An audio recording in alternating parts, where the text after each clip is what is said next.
नमस्कार साथियों, आप एक कोर्स कर रहे हैं जिसका नाम FLN है। बुनियादी साक्षरता और संख्यात्मक ज्ञान का ये कोर्स है और इस कोर्स का एक मॉड्यूल है संख्यात्मक ज्ञान पर। आपने इसे पढ़ा होगा, इसमें दी गई गतिविधियां भी बच्चों के साथ की होंगी। इन गतिविधियों को जब आपने पढ़ा, आपके मन में प्रश्न उठे होंगे, गतिविधियां करते हुए भी प्रश्न उठे होंगे। हमारे साथ आज गुंजन जी हैं और गुंजन एक प्री स्कूल की अध्यापिका हैं। इन्होंने भी इस मॉड्यूल को पढ़ा और पढ़ते हुए इनके मन में भी बहुत सारे प्रश्न उठे। आज ये हमसे वही प्रश्न पूछेंगी और हम उन्हीं प्रश्नों का कुछ का उत्तर आपको देना चाहेंगे। हो सकता है ऐसे ही प्रश्न आपके मन में भी उठे हों और हमारी ऐसी उम्मीद है कि हम आपके मन में उठ रहे प्रश्नों का उत्तर भी अपने इस डिस्कशन के या चर्चा के माध्यम से दे पाएंगे। गुंजन जी। सर, मेरा पहला क्वेश्चन है कि जैसे हम ज़्यादातर छोटे बच्चों के साथ गिनती के बारे में बात करते हैं, पर इस मॉड्यूल में पूर्व संख्या ज्ञान की भी बात करी गई है, तो वे क्या हैं और उनका गिनती से क्या संबंध है? कि जो गिनने की प्रक्रिया है वो हम कैसे करते हैं। हमने गिनती शुरू की 1, 2, 3। आप ध्यान से देखिए, जब हम गिनती कर रहे हैं तो हम क्या क्या कर रहे हैं। फिर दोबारा गिनते हैं 1, 2, 3, 4। देखिए, जब भी हम गिनती कर रहे हैं तो हम एक काम तो सबको दिखाई दे रहा है कि हम इस पूरे बड़े समूह को 2 समूहों में बांटते जा रहे हैं। पहले समूह में वो चीज़ें आ रही हैं जो गिनी जा चुकी हैं और दूसरे समूह में वो रह रही हैं जो अभी गिननी बाकी हैं। हर बार हम ऐसे ही कर रहे हैं। तो एक तरह से हम वर्गीकरण कर रहे हैं इस पूरे समूह का, और ये समझ बन पाएगी अगर वर्गीकरण की समझ बच्चे में पहले से है। तो बच्चों को वर्गीकरण की समझ पहले से होनी चाहिए। इसीलिए वर्गीकरण को, जिसे हम क्लासिफिकेशन भी कहते हैं, एक संख्या पूर्व अवधारणा या संख्या पूर्व दक्षता कहा जाता है, प्री नंबर कॉन्सेप्ट कहा जाता है। और ये आवश्यक है, बहुत सारी गतिविधियों के माध्यम से करवाया जाता है बच्चों को, बिना ये बच्चों को बताए कि ये आगे जाकर जब आप गिनती करोगे तब उपयोग होगा। अच्छा, इसके साथ और देखते हैं। हमने जब ये गिनती की 1, 2, 3, आप जरा ध्यान देना, 3, 6, 7, 5, 4, ये 4 चीजें हैं। एक बच्चा आम अगर जो संख्या का नाम है, संख्याओं के जो नाम है, वो एक जो सीक्वेंस है, एक श्रेणी में अगर नहीं ले रहा है तो समस्या रहेगी। इस सीक्वेंस को, ये जो सीक्वेंशियल समझ है बच्चे की, ये बननी चाहिए कि चीज़ों को एक ऑर्डर में अरेंज किया जाता है, जिसे हम सीरिएशन बोलते हैं। तो जब तक ये क्रम बच्चे के ध्यान में नहीं होगा, गिनती में समस्या रहेगी और गलत गिनती होगी। तो क्रम में लगाना चीज़ों को क्रमगत रूप से लिखना और उनको लगाना, ये भी एक बड़ी दक्षता है जिसे संख्या पूर्व दक्षता कहा जाता है। और इसके साथ साथ अगर हम देखें, मैंने कहा 1 और 2। जैसे मैंने 2 कहा तो हमेशा 2 कहते ही मुझे एक ऐसे समूह मेरे दिमाग में आएगा जिसमें इतनी चीजें हैं जितनी इसमें है, या इसको देख के हमें मुझे संख्या 2 का बोध होगा। तो ये जो एक संख्या के लिए समूह और समूह के लिए संख्या, ये जो एक संग एक संगतता है, ये बहुत महत्वपूर्ण भाग है गिनती का। अगर ये एक संग एक संगतता, जिसे हम 1-to-1 कॉरेस्पॉन्डेंस बोलते हैं, अगर ये बच्चे में नहीं है समझ इसकी, तो गिनती के जो प्रक्रिया है उसमें समस्या होगी। तो ये इसीलिए इनको संख्या पूर्व अवधारणाएं कहा जाता है, क्योंकि ये जब गिनती की करते हैं या संख्याओं की जब बात करते हैं तो संख्या के लिए आवश्यक होती है। तो सर, हमारे पास 3 संख्या पूर्व अवधारणाएं हुई, एक वर्गीकरण करना, एक संग एक लगाना और एक क्रम से लगाना। जी, बिल्कुल ठीक कहा तुमने। और ये जब तक पूरी तरह से विकसित ना हो बच्चे में, तब तक गिनती शुरू नहीं करनी चाहिए।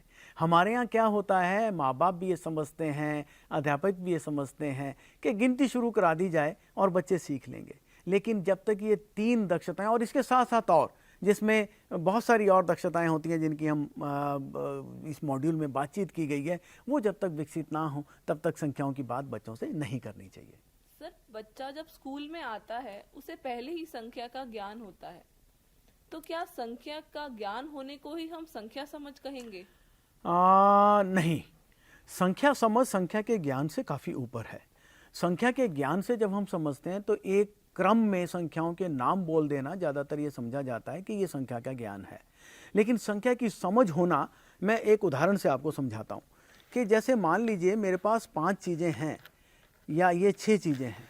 अब ये 6 चीज़ें और 5 चीज़ों में क्या संबंध है? संख्या 6 और संख्या 5 में क्या संबंध है? संख्या 6 5 से एक अधिक होती है, 5 6 से एक कम होती है, 5 3 और 2 मिलकर बनता है, या 6 में 3 3 के 2 समूह होते हैं, 6 2 और 4 मिलकर भी बनता है। ये जो 6 की समझ है या जो 5 की समझ है, इसको संख्या की समझ कहते हैं। और ये संख्या की समझ होना आवश्यक है, क्योंकि ये बाद में जब संख्याओं के साथ संक्रियाएं करते हैं, जब हम संख्याओं के साथ जोड़ घटा करते हैं, तब ये बहुत उपयोग होती है। तो अगर ये बच्चे में समझ नहीं बनी और सीधा संख्या का नाम एक क्रम में बच्चा बोल लेता है, तब तक हम ये नहीं समझेंगे कि बच्चा में संख्यात्मक ज्ञान आगे बढ़ा, या जिसे हम कहते हैं कि जो बुनियादी संख्यात्मक ज्ञान जो है वो बच्चे का आगे बढ़ा। ये बुनियाद पक्की करने के लिए संख्या की समझ बहुत आवश्यक है। सर, जैसे संख्याओं का ज्ञान एक बहुत महत्वपूर्ण भाग है बच्चे के लिए, वैसे ही आकारों का ज्ञान भी है। तो क्या इसे भी हम संख्यात्मक ज्ञान या न्यूमरेसी में इंक्लूड करेंगे? बिल्कुल जी। देखिए क्या होता है कि जिस तरह से संख्या बच्चे के आसपास के जीवन में बहुत व्याप्त है, वैसे ही आकार और उसके स्थान की समझ, स्थान से संबंधित उसकी जो शब्दावली है वो उसके रोजाना की भाषा में, रोजाना की गतिविधियों में बहुत समाहित होती है। तो ये बच्चे का जितना समझ संख्या की होती है, उससे ज़्यादा की उस बच्चे के आसपास के जीवन में जो गतिविधियां हैं वो आकारों पर होती हैं या जो स्थान पर होती हैं। तो इसलिए और फिर इसे ये देखना कि ये कैसे ज़रूरी है गणितीय समझ के लिए। हम देखें कि जब बच्चा 2 शेप देखता है, जैसे मान लो ये वाली 2 शेप देखी, अब इन 2 शेप को देखकर बच्चा पहले तो अपनी भाषा में इनको बताएगा, और साथ में इन दोनों शेप जो भी आकार हैं इनमें जो समानताएं वो देखेगा। जितने इसके कोने हैं उतने इसके कोने हैं। धीरे धीरे इनके अंतर भी देखने लगेगा। तो ये जितनी भी शेप्स, ये तो ऐसी आकार हैं जो हमने बना लिए। ऐसे आकार बच्चे को दैनिक जीवन में थोड़ी देर डिब्बा दिखेगा, कोई जूते का डिब्बा होगा, कोई मिठाई का डिब्बा होगा, या कोई गोल डिब्बा होगा। ऐसी बहुत सारे आकार बच्चे को दिखते हैं। तो बच्चा हर आकार में अपनी समानताएं देखने की कोशिश करता है उनमें, और उनमें अंतर देखने की कोशिश करता है, और फिर धीरे धीरे उसकी किसी एक आकार या आकारों के बारे में समझ बननी शुरू हो जाती है। हम समझ से बात जब करते हैं तो बच्चा अब ये तार्किक रूप से बता सकता है कि इस तरह की शेप जिसमें ऐसा हो कि जिसे हम बाद में वो जब गणितीय उसकी जो भाषा है वो विकसित होने लग जाए, तो ये कह दे कि ये आयताकार जैसा है, ये भी आयताकार जैसा है, और धीरे धीरे ये कहना शुरू कर दे कि जिसमें 1 2 3 4 5 और 6 आयताकार तल होते हैं, ऐसी वस्तु। और ये धीरे धीरे बच्चा यहाँ तक जब पहुँचता है तो ये जो सोच है वो विकसित होती है, और इन चीज़ों के साथ वो उनको सोच को लगाने लगता है, फिर तर्क में सोचता है, तर्क करना शुरू कर देता है। तो गणितीय सोच का एक महत्वपूर्ण भाग है आकारों के साथ खेलना, आकारों के बारे में समझना, और स्थान की समझ बनाना हमारी भाषा का वो है। जैसे मान लीजिए अंदर बाहर, ऊपर नीचे, दाएं बाएं, ये शब्द उपयोग करने, इन शब्दों का सही रूप से उपयोग करना भाषा का एक महत्वपूर्ण अंग है। बहुत सारी जगहों पर हम देखते हैं जहां लोग इन शब्दों का उपयोग अच्छे से नहीं कर पाते। जब अच्छे से नहीं कर पाते तो अपनी बात को दूसरों को समझा नहीं पाते ठीक से, या दूसरों की बात को समझ नहीं पाते। तो हमें ये बच्चों में विकसित करना जरूरी होता है कि जो उनकी भाषा, जो उनके आसपास की स्थान है, उसकी समझ को वो कैसे देखें।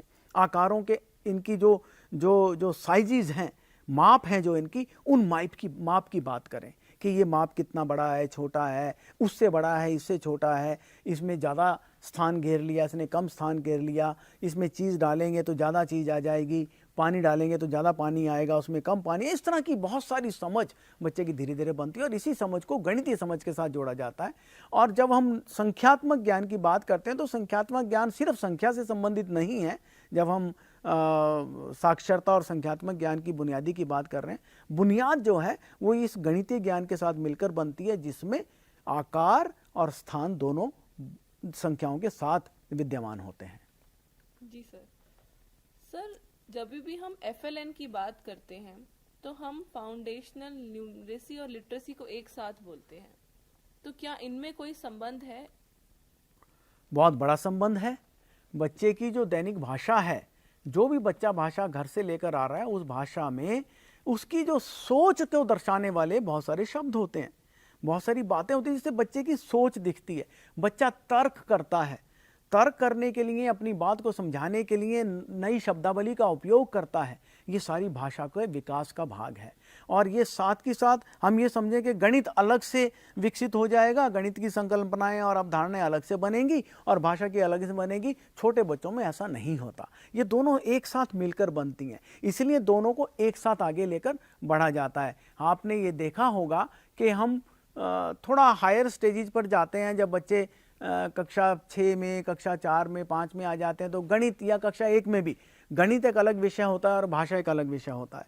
लेकिन प्री स्कूल में जब हम बात करते हैं, जो शाला पूर्व जो भी बच्चे के साथ काम किया जाता है, उसमें हम इनको एक विषय के रूप में देखते हैं, क्योंकि ये दोनों साथ के साथ एक साथ विकसित होती हैं, इन्हें अलग अलग नहीं किया जा सकता। तो हमें गणित की कक्षा में भाषा और भाषा की कक्षा में गणित, ये दोनों होना चाहिए। भाषा का गणित और गणित की भाषा, इस पर बातचीत होनी चाहिए। आपकी जब तक ये समझ नहीं बनेगी तब तक आप इसको अच्छे से बच्चों के साथ नहीं कर पाएंगे। तो इस मॉड्यूल को पढ़ के आप इसकी समझ को बनाइए, आप थोड़ा और बेहतर आप बच्चों के साथ काम कर सकते हैं। तो गुंजन जी, मुझे लगता है आपके प्रश्न पूरे हो गए, या भी कुछ और प्रश्न रहते हैं? नहीं सर, मुझे जो मेरे डाउट्स थे वो बहुत हद तक क्लियर हो गए हैं। चलिए, तो मैं गुंजन जी को भी और आप सभी को भी यही राय दूंगा कि आप काम करिए, बच्चों के साथ काम करिए। जब आप बच्चों के साथ काम करने लगेंगे, बच्चों का जो परिवेश है उसमें काम करेंगे, जो भी गतिविधियां इसमें दी जा रही हैं, उन गतिविधियों को बच्चों के परिवेश में ढालने का, उनमें उनकी अनुरूप बदलने का प्रयास करिए।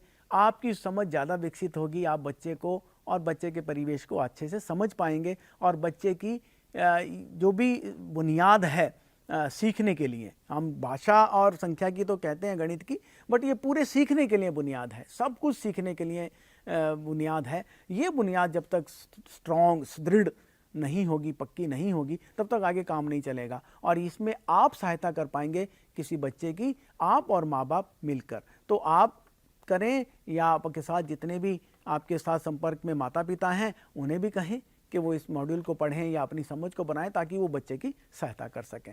और गुंजन जी भी आगे इसमें मैं आपको भी राय दूंगा कि आप बच्चों के साथ काम करें, तो आप ज़्यादा अच्छी समझ बना पाएंगे। और इस मॉड्यूल को पढ़िए, और आपकी अगर फिर भी कुछ प्रश्न रहते हैं, आप हमें लिख सकते हैं।